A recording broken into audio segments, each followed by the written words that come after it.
സംസ്ഥാനത്തെ ഏറ്റവും പ്രധാനപ്പെട്ട ഒരു പോർട്ട്ഫോളിയോ ഒരു വ്യക്തിക്ക് കൊടുക്കുമ്പോൾ ആ വ്യക്തിയുടെ ആ രംഗത്തെ പ്രാഗൽഭ്യം, മികവ്, അതൊക്കെ പരിശോധിക്കേണ്ടത് ഒരു സംസ്ഥാനത്തെ ഭരണകൂടത്തിന് അനിവാര്യമായ ഘടകമാണ്. ആ തലം വെച്ച് ചിന്തിക്കുമ്പോൾ എന്തടിസ്ഥാനത്തിലാണ് ശ്രീ പിണറായി വിജയൻ അദ്ദേഹത്തിനാണ് വിദ്യുച്ഛക്തി വകുപ്പ് കൊടുക്കുന്നെങ്കിൽ എങ്ങനെയാണ് ഈ തെരഞ്ഞെടുപ്പ് നടത്തിയത് എന്നുള്ളത് അങ്ങനെ ഒരു ഭാവന സമ്പന്നമായ എന്തെങ്കിലും എം മണിയിൽ കണ്ടതുകൊണ്ടായിരിക്കുമല്ലോ CPM ഇങ്ങനെ ഒരു തീരുമാനത്തിലേക്ക് പോയത്.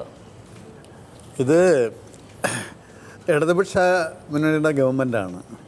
ആ ഗവൺമെൻറ് ഇപ്പോൾ 6 മാസം തയ്ക്കാൻ പോകുമ്പോൾ ആ ഗവൺമെൻറ്റിനെ കുറിച്ച് എന്താണ് പറയാനുള്ളത്? ജനങ്ങൾക്കിടയിൽ ആ ഗവൺമെൻറ് ഒരു നല്ല ഗവൺമെൻറ്റാണ്, ജനക്ഷേമ നടപടി സ്വീകരിക്കുന്ന ഗവൺമെൻറ്റാണ്, സംസ്ഥാനത്തിൻ്റെ താല്പര്യങ്ങൾ സംരക്ഷിക്കുന്ന ഒരു ഗവൺമെൻറ്റാണ് എന്ന ഉത്തമ വിശ്വാസം ഉണർത്തിയെടുക്കാൻ ഈ 6 മാസക്കാലത്തെ ഭരണം കൊണ്ട് തന്നെ സാധിച്ചിട്ടുണ്ട്. ഇതൊരു കൂട്ടായ നേതൃത്വമാണ്. ആ കൂട്ടായ നേതൃത്വം ഓരോ വിഷയത്തിലും, ഇലക്ട്രിസിറ്റി ആയാലും വ്യവസായമായാലും മുനിസിപ്പാലിറ്റി ആയാലും ഇതിലൊക്കെ എന്തൊക്കെ ചെയ്യണം എന്നുള്ളതിനെക്കുറിച്ച് ആലോചിച്ച് അതിനാവശ്യമായ തീരുമാനങ്ങളെടുത്ത് നടപ്പാക്കും. ഇപ്പോൾ മുൻകൂട്ടി പ്രവചിക്കുകയാണ് MM മണി പരാജയപ്പെട്ടു പോകും, അദ്ദേഹത്തിന് ശേഷിയില്ല. അതിന് പഴയ കാര്യങ്ങളൊക്കെ പറഞ്ഞു കൊണ്ടുവന്ന് അതും ചർച്ചയ്ക്ക് വിധേയമാക്കാനാണ് എൻ്റെ സ്നേഹിതൻ മുന്നിത്താൻ ശ്രമിച്ചിരിക്കുന്നത്. ഞാൻ പറയട്ടെ, മണിയുടെ പ്രസംഗം, ആ പ്രസംഗം അങ്ങനെ പാടില്ലായിരുന്നുവെന്ന് പാർട്ടി കണ്ടിട്ട് അദ്ദേഹത്തെ തന്നെ പാർട്ടി സ്ഥാനങ്ങളിൽ നിന്ന് മാറ്റി നിർത്തിയല്ലോ ആണല്ലോ. ഒരാൾ എല്ലാം തികഞ്ഞവരായി ഇരിക്കുന്നവരെല്ലാം ഓരോ മനുഷ്യന് ഏതെങ്കിലും ദൗർബല്യങ്ങൾ, വീഴ്ചകൾ വന്നാൽ വീഴ്ചകൾ തിരുത്തും. തെറ്റ് പറ്റിയാൽ തെറ്റ് പറ്റിയെന്ന് ബോധ്യപ്പെട്ട് തിരുത്തുന്നവനാണ് മനുഷ്യൻ. അല്ലാതെ തെറ്റിന് വേണ്ടി തെറ്റ് ചെയ്തിട്ട് അത് ശരിയാണെന്ന് വാദിക്കുന്ന പണിയാണ് UDFൻ്റെ ആൾക്കാർ നടത്തിക്കൊണ്ടിരുന്നത്. അങ്ങനെ ഒരു പണി ഇപ്പോൾ മണിയുടെ ഭാഗത്തുണ്ടാവില്ല. മണി ഫ്രാങ്കായിട്ട് തനിക്ക് തെറ്റ് പറ്റിയാൽ തെറ്റ് പറ്റിയെന്ന് പറയും. തനിക്ക് തൻ്റെ കാര്യങ്ങളൊക്കെ ഒന്നും ഒളിച്ചു വയ്ക്കാതെ വെട്ടി തുറന്ന് പറയും. പിന്നെ അദ്ദേഹത്തിൻ്റെ വർഗഭീഷണമുണ്ട്, കമ്മ്യൂണിസ്റ്റ് പാർട്ടിയുടെ ഒരു കാഴ്ചപ്പാടുണ്ട്. ആ കാഴ്ചപ്പാട് അദ്ദേഹം നടപ്പാക്കിയാൽ ഈ ജനങ്ങൾ ആഗ്രഹിക്കുന്ന തരത്തിലൊരു ഭരണമായിരിക്കും. വൈദ്യുതിയുടെ ക്ഷാമവും പവർ കട്ടും ലോഡ് ഷെഡിങ്ങും ഒക്കെ വന്നാൽ എങ്ങനെ കൈകാര്യം ചെയ്യുമെന്ന് LDF ഗവൺമെൻറ് തീരുമാനിക്കും. അതിൽ മണിയുടെ സംഭാവനയും ഉണ്ടാവും. അങ്ങനെ കൂട്ടായ ചർച്ചയിലൂടെ ഒക്കെ തീരുമാനമെടുക്കുന്നതാണ്. 1, 2, 3, 4 എന്നുള്ള വൈദ്യുതി വകുപ്പ് എന്തായാലും മണിക്ക് തന്നെയാണ് എന്ന് ഞാൻ പറഞ്ഞില്ലല്ലോ. വൈദ്യുതിയുടെ കാര്യം വന്നാൽ ഞാൻ ഇന്നാർക്കിന്ന വകുപ്പെന്നൊന്നും ഞാൻ പറഞ്ഞിട്ടില്ല. പിന്നെ മണിയുടെ കാര്യം, മണിയുടെ പ്രസംഗത്തെക്കുറിച്ച് പറഞ്ഞു. ഞാൻ പറയട്ടെ, അദ്ദേഹം പറഞ്ഞില്ല ഞാൻ ഇങ്ങനെ 4 പേരെ കൊന്നൊന്നും മണി പറഞ്ഞിട്ടില്ല. സുപ്രീം കോടതി വരെ പോയിട്ട് മണിയുടെ പ്രസംഗത്തിൽ അപാകതയില്ലെന്ന് കാണുകയും ചെയ്തു. ജയശങ്കർ പറഞ്ഞതുകൊണ്ടാണ് ഇക്കാര്യത്തിൽ ഒരു നിയമ തടസ്സം ഇനി ഉണ്ടാകില്ല എന്ന് പാർട്ടിക്ക് വ്യക്തമായ ബോധ്യമുണ്ട്. അതുകൊണ്ട് തന്നെയല്ലേ സുപ്രീം കോടതി അതെ, കോടതി തീരുമാനിക്കുമ്പോൾ വ്യത്യസ്തമായ ഒരു നിലപാട് വന്നാൽ അപ്പം പാർട്ടി പരിശോധിക്കും. എല്ലാം മുൻകൂട്ടി പ്രവചിക്കുകയല്ല ഇവിടെ. ഇപ്പോൾ ഒരാളിനെ ഒരു കാലത്ത് പാർട്ടിക്കെതിരായ കൊലപാതകങ്ങളും ആക്രമണങ്ങളൊക്കെ നടന്നപ്പോൾ അതിന് പ്രതിഷേധ യോഗത്തിൽ പറഞ്ഞ വാക്കുകളെ പണ്ട് കാലത്ത് ഇതിനേക്കാൾ രൂക്ഷമായി പ്രസംഗിച്ചിട്ടുണ്ട് കമ്മ്യൂണിസ്റ്റുകാർ. പക്ഷേ നാട്ടുകാരും അറിഞ്ഞിട്ടില്ല, ചാനലില്ല, പത്രങ്ങളെടുത്ത് റിപ്പോർട്ട് ചെയ്തിട്ടില്ല. ഞാൻ എത്ര പ്രസംഗം നടത്തിയിട്ടുണ്ട്. അതൊക്കെ അന്നത്തെ കാലത്ത് ഉണ്ണിത്താൻ ഇതെല്ലാം പ്രസംഗിച്ചിട്ടുണ്ട്. അതെല്ലാം അന്ന് ഈ സാധനം ഇല്ലാത്തതിൻ്റെ ഫലമായിട്ട് ജനങ്ങൾ അറിഞ്ഞിരുന്നില്ല. ഇപ്പോൾ ഇതെല്ലാം എടുത്തൊരു വലിയ കാര്യമായി ഉയർത്തിക്കൊണ്ടുവന്ന് അങ്ങനെ പ്രസംഗിക്കാൻ പാടില്ലായിരുന്നു ഉത്തരവാദിത്തപ്പെട്ട ഒരു കമ്മ്യൂണിസ്റ്റുകാരൻ. അതുകൊണ്ട് തന്നെയാണ് അത് തിരുത്തിയത്. ഇനിയും അത്തരം പ്രസംഗങ്ങളായിരിക്കും മണി ചെയ്യാൻ പോകണമെന്നൊക്കെ പറഞ്ഞത്. അതെല്ലാം ഇവരുടെ പ്രതീക്ഷ വെച്ചിട്ട് ഇപ്പോഴേ അഡ്വാൻസായി മണിക്കെതിരായിട്ടുള്ള ആക്രമണം നടത്താനുള്ള പരിപാടിയാണ്. ഇവിടെ മിസ്റ്റർ ജേക്കബ് ജോർജ് ചൂണ്ടിക്കാണിച്ച പോലെ നന്നായി, നല്ല കമ്മ്യൂണിസ്റ്റായി, നല്ല മന്ത്രിയായി ഈ കാര്യങ്ങളൊക്കെ കൈകാര്യം ചെയ്ത് നിങ്ങളുടെ മുമ്പിൽ തെളിയിക്കും ശ്രീ MM മണി. അപ്പോഴേ നിങ്ങൾക്ക് മണിയെ സംബന്ധിച്ച് അറിയാമല്ലോ. അല്ലാതെ പഴയ കഥ ആനത്തലവട്ടം ആനന്ദൻ നടത്തിയ പ്രസംഗങ്ങളൊക്കെ ഒരു റിട്ടോറിക് മാനറിലായിരിക്കും, ഒരു ആലങ്കാരിക ഭാഷയിലൊക്കെ ആയിരിക്കും. പക്ഷേ ഇന്ന് വരെ ആനത്തലവട്ടം ആനന്ദൻ ആറ്റിങ്ങൽ ഒരു മരണം നടന്നു, അതൊരു കൊലപാതകമാണ്. ആ കൊലപാതകത്തിൽ ദുരൂഹതകളുണ്ട്. ആനത്തലവട്ട ആനന്ദൻ പറയുകയാണ് ഞങ്ങളാണ് അവനെ കൊന്നതെന്ന് പറഞ്ഞാൽ ആ കൊലപാതകത്തിന്റെ ആനന്ദ ഏറ്റെടുക്കുകയാണ്. മണിയുടെ പ്രസംഗം, MM മണിയുടെ പ്രസംഗം എന്ന് പറയുന്നത് ഇടുക്കി ജില്ലയിൽ നടന്ന 4 മരണം, 4 കൊലപാതകം. ആ കൊലപാതകം എങ്ങനെയാണ് നടത്തിയെന്ന് അദ്ദേഹം വിശദീകരിക്കുകയാണ്. ഒരാളെ ഞങ്ങൾ വെടിവെച്ചു കൊന്നു, ഒരാളെ ഞങ്ങൾ തല്ലിക്കൊന്നു. അപ്പം 4 കൊലപാതകങ്ങൾ എങ്ങനെയാണ് നടത്തിയത് എന്ന് പാർട്ടിയുടെ നേതാവ് ജില്ലാ സെക്രട്ടറി അത് ഒരു ക്യാൻവാസിനകത്ത് വരച്ച് കാട്ടുന്ന പോലെയാണ് മൈക്കിലൂടെ അദ്ദേഹം പ്രസംഗിച്ചത്. അല്ലാതെ ആനത്തലവട്ടത്തെ ആനന്ദയൊക്കെ പ്രസംഗം എത്ര ഹൃദ്യമാണ്, ആസ്വാദ്യമാണ്. ഞാൻ പറഞ്ഞോട്ടെ, അത് മാത്രമല്ല പല സാഹചര്യങ്ങളിലും എം മണി ഇത്തരം വിവാദങ്ങൾ ഉണ്ടാക്കാറുണ്ട്. ഏറ്റവും ഒടുവിൽ ഇപ്പോഴത്തെ മന്ത്രിസഭയിലെ 2 മന്ത്രിമാർക്കെതിരെ, CPIയുടെ 2 മന്ത്രിമാർക്കെതിരെ അദ്ദേഹം പരാമർശം നടത്തിയല്ലോ. ഇടുക്കിയിൽ വെച്ച് തന്നെ കൃഷിമന്ത്രിക്കെതിരെയും റവന്യൂ മന്ത്രിക്കെതിരെയും. ഈ മന്ത്രിമാർ 2 പേരും കൊള്ളരുതാത്തവർ ആണ് എന്ന രീതിയിലുള്ള പ്രസംഗമാണ് അദ്ദേഹം നടത്തിയത്. CPI പരസ്യമായി ഇതിനെതിരെ രംഗത്ത് വരികയും ചെയ്തു. അതെ, അദ്ദേഹത്തിൻ്റെ പ്രസംഗം, കർഷക സംഘത്തിൻ്റെ ജില്ലാ സമ്മേളനത്തിൽ അദ്ദേഹം നടത്തിയ പ്രസംഗം അത് ട്വിസ്റ്റ് ചെയ്ത് മണി തന്നെ അതിനുശേഷം ഞാൻ അങ്ങനെയല്ല പറഞ്ഞത്, എൻ്റെ പ്രസംഗത്തെ വളച്ചൊടിച്ച് റിപ്പോർട്ട് ചെയ്തതാണ് എന്ന് മണി തന്നെ. ഇവിടെ ഒരു കാര്യം നിങ്ങൾ കാണേണ്ട,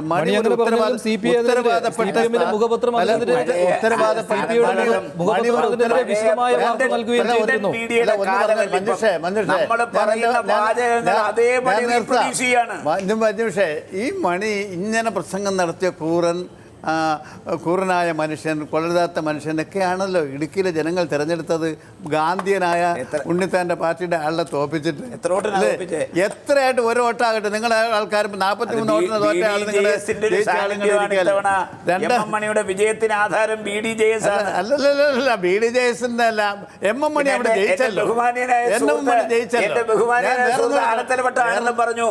തെറ്റു ചെയ്താൽ അത് തിരുത്തുന്നവനാണ് ജയരാജൻ. ആദ്യത്തെ തെറ്റാണ് സാന്റിയാഗോ മാർട്ടിന്റെ ആ തെറ്റ് പിന്നെ തിരുത്തിയോ? അടുത്ത തെറ്റാണ് പാലക്കാട് പ്ലീനം നടക്കുമ്പോൾ ചാക്ക് രാധാകൃഷ്ണന്റെ ചിത്രം പരസ്യം, അത് കഴിഞ്ഞ് തിരുത്തിയോ? നയനാർ ഫുട്ബോൾ ഒന്നിനു പുറകെ ഒന്നായി തെറ്റ് ചെയ്യുന്നു. മണിയുടെ മണക്കാട് പ്രസംഗത്തിന് ശേഷമല്ലേ അദ്ദേഹം CPIയുടെ മാന്യന്മാരായ 2 മന്ത്രിമാരെ കുറിച്ച് ആക്ഷേപം ഉന്നയിച്ചത്? 2 മന്ത്രിമാർ ഒരു തരത്തിലും ഒരു വിവാദത്തിന് പോകാത്ത ഇന്ത്യൻ കമ്മ്യൂണിസ്റ്റ് പാർട്ടിയുടെ 2 മന്ത്രിമാരെ കുറിച്ച് പറഞ്ഞത്. ഇപ്പൊ എന്താണ് കോൺഗ്രസ് ഈ മണിയുടെ അന്ന് മണക്കാട് നടത്തിയ പ്രസംഗം, അതിന്റെ പേരിൽ മണിയെ മന്ത്രിസ്ഥാനത്തേക്ക് കൊണ്ടുവരുവാൻ അർഹതയില്ല, അദ്ദേഹത്തിന് അതിനുള്ള യോഗ്യതയില്ല എന്നാണ്. മാർക്സിസ്റ്റ് പാർട്ടിയുടെ ഒരു മന്ത്രി ഒറ്റ മിനിറ്റ്, മാർക്സിസ്റ്റ് പാർട്ടിയുടെ മന്ത്രി രാജിവെച്ചു. ആ പിന്നെ വേക്കൻസി ഫില്ല് ചെയ്യേണ്ട മാർക്സിസ്റ്റ് പാർട്ടിയാണ്. അവർക്ക് ആരെ വേണമെങ്കിലും തിരഞ്ഞെടുക്കാം. ഇനിയിപ്പോൾ MLA-മാരല്ലാത്ത ഒരാളെ തിരഞ്ഞെടുത്താൽ 6 മാസം കഴിഞ്ഞൊരു MLA കൊണ്ട് രാജിവെപ്പിച്ചിട്ട് മന്ത്രിയാക്കാം. അതിലൊന്നും ഞങ്ങൾ ഇടപെടുന്നില്ല. പക്ഷേ ഈ പ്രതിച്ഛായയെക്കുറിച്ചൊക്കെ ചർച്ച ചെയ്യുമ്പോൾ അതിനെക്കുറിച്ചൊക്കെ അഭിപ്രായം പറയാനൊരു ജനാധിപത്യ സംവിധാനത്തിൽ ഞങ്ങൾക്ക് അവകാശമുണ്ട്.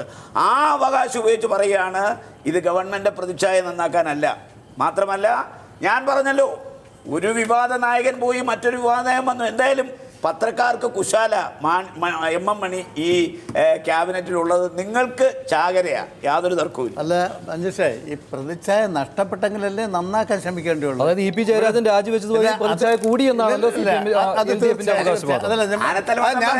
സ്വാതന്ത്ര്യ സമരത്തിൽ പങ്കെടുത്തതിന്റെ പേരിലാണോ രാജിവെച്ചത്?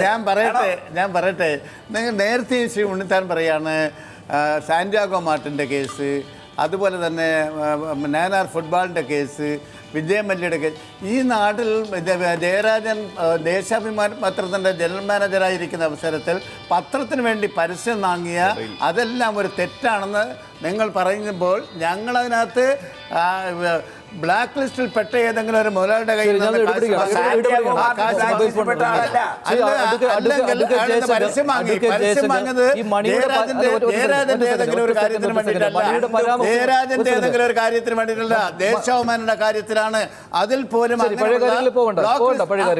വേണ്ടെന്ന് പറഞ്ഞാൽ ഒറ്റ കാര്യം, അങ്ങനെയാണെങ്കിൽ ഉണ്ണിത്താനോട് പറയേണ്ടതെന്ന് അങ്ങനത്തെ നിങ്ങൾ പരാമർശിക്കേണ്ട, ഈ വിഷയത്തിൽ നിൽക്കണമെന്ന്. അത് നിങ്ങൾ പറയാതിരിക്കും. 2 പ്രാവശ്യം ആവർത്തിച്ചിട്ട്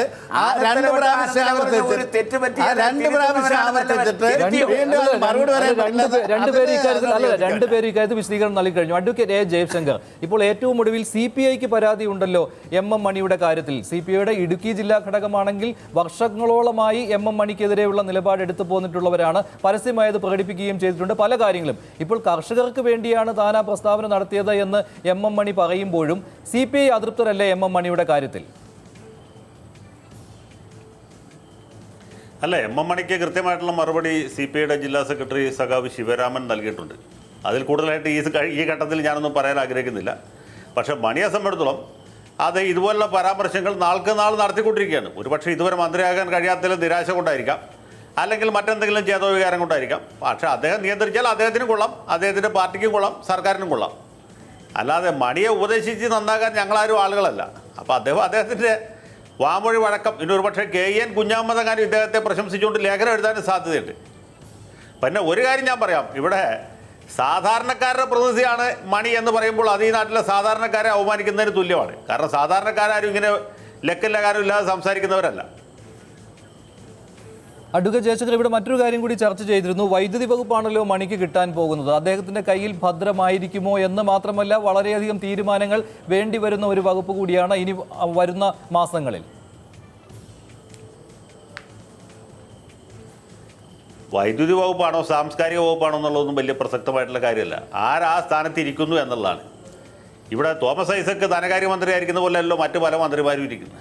തോമസ് ഐസക്കിനെ സംബന്ധിച്ചിടത്തോളം അദ്ദേഹം ധനകാര്യ വിദഗ്ധനാണ്, ധനകാര്യ വകുപ്പിലിരിക്കുന്നു. മറ്റു മന്ത്രിമാരൊക്കെ പാർട്ടിയുടെ നേതാക്കന്മാരായതുകൊണ്ട് അതാത് വകുപ്പിലിരിക്കുന്നു. അവരവരുടെ കഴിവിനനുസരിച്ച് രീതിയിൽ പ്രവർത്തിക്കുന്നു. പല മന്ത്രിമാരും നല്ല രീതിയിൽ പ്രവർത്തിക്കുന്നുണ്ട്. മന്ത്രിമാരെക്കുറിച്ച് എനിക്ക് ആരോപണമില്ല, ആക്ഷേപമില്ല. ഇപ്പോൾ രവീന്ദ്രനാഥ് മാഷിനെക്കുറിച്ചാണെങ്കിലും മൊയ്തീനെ കുറിച്ചാണെങ്കിലും ഐസക്കിനെ കുറിച്ചാണെങ്കിലും സുധാകരനെ കുറിച്ചാണെങ്കിലും ആർക്കും ആക്ഷേപമില്ല. വെറുതെ ആക്ഷേപിക്കേണ്ട ആവശ്യമില്ലല്ലോ. ശ്രീ NM പിയേഴ്സൺ, സാധാരണക്കാരുടെ പ്രതിനിധിയായിട്ട് MM മണി വരുന്നു മന്ത്രിസഭയിലേക്ക്, ഇങ്ങനെ ഒരു വർണ്ണന കൊടുക്കേണ്ടതില്ല എന്നാണോ? അല്ല, വർണ്ണന അങ്ങനെ കൊടുക്കുന്നതിൽ അപകടമൊന്നുമില്ല. പക്ഷേ പ്രശ്നം എന്താണെന്ന് വെച്ചാൽ, ഒരു മന്ത്രി കസേരയിൽ ഇരുന്ന് കഴിഞ്ഞാൽ അദ്ദേഹത്തിൻ്റെ ചുമതല എന്ന് പറയുന്നത് സമൂഹത്തിൻ്റെ പുരോഗതിക്കും ഗുണകരമായിട്ടുള്ള കാര്യങ്ങൾക്കും പ്രവർത്തിക്കുക എന്നുള്ളതാണ്. അങ്ങനെ പ്രവർത്തിക്കാൻ പറ്റുന്ന തരത്തിൽ മാറേണ്ടത് ഒരു മന്ത്രിയെ സംബന്ധിച്ചിടത്തോളം ആ പാർട്ടിയുടെയും ഈ സമൂഹത്തിൻ്റെയും ആവശ്യമാണ്. ഇവിടെ ചർച്ച നടക്കുന്നത് അതിന് അദ്ദേഹത്തിന് കഴിയുമോ എന്നുള്ള സംശയം കൊണ്ട് തന്നെയാണ്. കാരണം ചരിത്രമാണ് എല്ലാത്തിൻ്റെയും ആയുധം. ആ ചരിത്രം പരിശോധിക്കുന്ന സമയത്ത് പല ഘട്ടങ്ങളിലും അത്തരത്തിൽ സർഗാത്മകമായിട്ട് ഉയർന്ന സ്വഭാവ സവിശേഷത കാണിക്കാത്തൊരു നേതാവ് എന്ന നിലയ്ക്ക് തന്നെയാണ് അദ്ദേഹം വിമർശനം വിധേയമാകുന്നത്. ആ വിമർശനം അങ്ങനെ തന്നെ വേണം എന്നുള്ള അഭിപ്രായക്കാരനാണ് ഞാൻ. എന്നാൽ ഇത്തരത്തിലുള്ള ഒരു അധികാരത്തിലേക്ക് അദ്ദേഹം വരുമ്പോൾ അദ്ദേഹത്തിന് ചെയ്യാവുന്നൊരു കാര്യം എന്ന് പറയുന്നത് താൻ ചെയ്തിരുന്ന അത്തരത്തിലുള്ള ജനങ്ങൾക്ക് സ്വീകാര്യമല്ലാത്തത് അല്ലെങ്കിൽ വളരെ കടുത്ത അസ്വീകാര്യതയുള്ളതായ പ്രവർത്തനങ്ങളിലേക്ക് പോകാതിരിക്കുന്നതിന് ആവശ്യമായിട്ടുള്ള സംയമനം നടത്തുക എന്നുള്ളതാണ്. ഒരു നേതാവാകുന്നത് എടുത്തിയാട്ടം കൊണ്ട് മാത്രമല്ല, വളരെ ശാന്തമായിട്ടുള്ള സംയമനത്തോടു കൂടിയുള്ള പ്രവർത്തനത്തിൻ്റെ അടിസ്ഥാനത്തിൽ കൂടിയാണ്. മാത്രമല്ല, മന്ത്രിസ്ഥാനങ്ങളിലേക്ക് ഒരാൾ എത്തുമ്പോൾ അദ്ദേഹം വളരെ സ്റ്റേറ്റ്സ്മാൻഷിപ്പ് അല്ലെങ്കിൽ നയതന്ത്രജ്ഞത പുലർത്താൻ ബാധ്യസ്ഥനാണ്. ആ ബാധ്യസ്ഥത ഏറ്റെടുക്കാനായിട്ടുള്ള കഴിവില്ലെങ്കിൽ ആ പണിക്ക് അദ്ദേഹം പോകാൻ പാടില്ല. ഞാനെന്നും എനിക്കിഷ്ടമുള്ള രീതിയിൽ പെരുമാറുകയും പ്രവർത്തിക്കുകയും സംസാരിക്കുകയും ചെയ്യും എന്ന് പറയുന്നത് സർഗാത്മകമായിട്ടുള്ള സംസാരമല്ലാതെ താൻ ഇരിക്കുന്ന സ്ഥാനത്തിനനുസരിച്ച് പ്രവർത്തിക്കുകയും സംസാരിക്കുകയും ചെയ്യുക എന്നുള്ളതാണ് പ്രധാനപ്പെട്ടത്. മാർക്സിസ്റ്റ് പാർട്ടിയുടെ നേതാക്കളെല്ലാം തന്നെ അദ്ദേഹത്തെ അങ്ങനെ പെരുമാറാനും പ്രവർത്തിക്കാനും സംസാരിക്കാനും പ്രേരിപ്പിക്കുക എന്നുള്ളതാണ് പ്രധാനപ്പെട്ട കാര്യം. സത്യസന്ധത, ആത്മാർത്ഥത, അഴിമതിയില്ലായ്മ, അത് സ്വാഭാവികമായിട്ടും MM മണി എന്ന് പറയുന്ന സഖാവിനെ സംബന്ധിച്ചിടത്തോളം ഗുണകരമായിട്ടുള്ള കാര്യം തന്നെയാണ്. ആത്മാർത്ഥത, അഴിമതിയില്ലായ്മ, ഈ 3 ഗുണങ്ങളും ഉണ്ടായിട്ടും 6 മാസം മുമ്പ് സെക്രട്ടേറിയറ്റ് അംഗങ്ങളിൽ ഇദ്ദേഹത്തിന് മാത്രം മന്ത്രി പദവിയിലേക്ക് എത്താൻ കഴിയാത്തത് താങ്കൾ അതിനു മുൻപ് സൂചിപ്പിച്ച കാരണങ്ങൾ കൊണ്ടല്ലേ? തീർച്ചയായിട്ടും ആ കാരണങ്ങൾ കൊണ്ട് തന്നെയാണ്. മന്ത്രിസഭ പുതുതായിട്ട് സത്യപ്രതിജ്ഞ ചെയ്ത ഘട്ടത്തിൽ MM മണിയെ മന്ത്രിയാക്കുന്നതിനെക്കുറിച്ച് തീർച്ചയായിട്ടും CPM-ൽ ആലോചന ഉണ്ടായിരുന്നു എന്നാണ് ഞാൻ കരുതുന്നത്.